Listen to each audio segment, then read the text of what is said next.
Your starter, sourdough, it's like a pet. If you feed it once in the morning and once at night, and then you forget for 2 days, then it will become weak and sour. So it's a very important thing. At the beginning, feed it once daily. Try not to forget, it's very important. And if it's hot outside or inside, you can obviously feed it twice a day, which is gonna be very good for the sourdough. Look at this one. This one has been left outside for some time. If it's too cold, your starter will slip. If it's too hot, it will rise very fast and will die very fast also. So try to get a temperature pretty much between 21 and 25 degrees all the time in the laboratory where you make your products, and also for the sourdough. Try to get it between 21 and 25 degrees. And somewhere like here, room temperature 21.5 degrees, it's perfect. You got bubbles?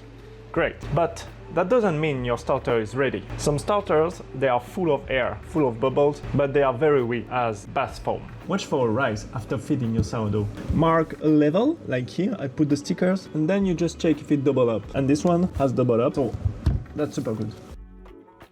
And another mistake is to use only one type of flour. We have two types.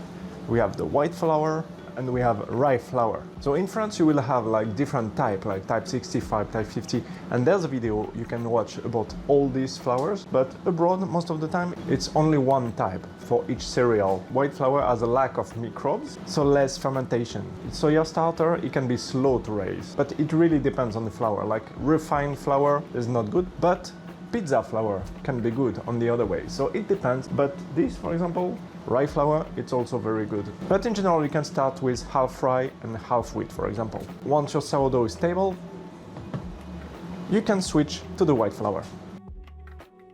Another thing is your starter, it needs to breathe, really. If you seal the box or the jar tight, you're gonna trap the gas. So pressure, alcohol, is not gonna be good. Or even in the worst case, if your sourdough is really strong, you can just explode the jar. You don't want to get some sourdough everywhere or glass everywhere, so better keep it a little bit open. And another tip is also you can use a cloth on the top, or like this one, a lid loosely placed, or sometimes in the worst case, if you have nothing, you can use just cover with paper and rubber band. You can make a little bit of holes, it will help.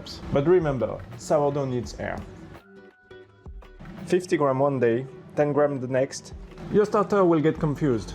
So you might get weird peaks and unstable activity. Try to stick to a simple ratio of 1-1-1, which means, for example, 50 grams of starter, 50 grams of flour, and 50 grams of water. In general, it's better to keep 10% starter of the weight of flour and water, but it will depend how fast you need it to be ready. It will depend on you. So you can start with a ratio of 1-1-1, which is very good, and you can adjust later.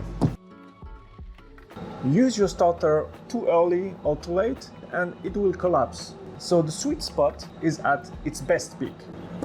Track the jar, make a line, and track its rise. When it doubles or triples, it will depend on the sourdough, it's good. So then you can use it, but not before it double or triple. But if you go too much, then like I said, it's gonna collapse and it's not good. You see this one? It went up like this and start to go down. And it might sound weird, but tasting your starter is like tasting wine. Not bad. It tells you if it's fruity, acidic, or vinegarish. A good starter is tangy but pleasant. So if it's too sour, it's over-fermented. Like I always say every time, adjust timing and flour, and you will have a super good sourdough. You feed it, it rises, and it kind of overflows. So too little space equal suffocated starter. Use a jar or container which is 3 times or 4 times bigger than the amount of sourdough you want to prepare. Always, like I said, leave the lid loose and not sealed. And sometimes you grab your cold starter and dump it straight into the dough. Remember that it's still sleeping, but if you notice, this one is completely dead. I will show you. And this is a dead sourdough. Doesn't look good, huh? Maybe it's possible to refresh it many times and revive it, kinda. So don't forget, when you take it from the fridge, it's still sleeping. So the best way is to take it out 4 to 6 hours before you want to use it. Even you can feed it if you need before using, but still leave it for some time outside. Or you can let your dough proof a longer time, but it's going to take a huge amount of time. So you want a starter that rise like crazy and smells super good and also makes a killer bread. So avoid these mistakes and you will already be ahead of 80% of the bakers in the world. So give it a like if you learned something, and you can tell me, for example, in the comments, and if you have ever murdered your first starter. Thank you for watching. See you in the next video. Bye.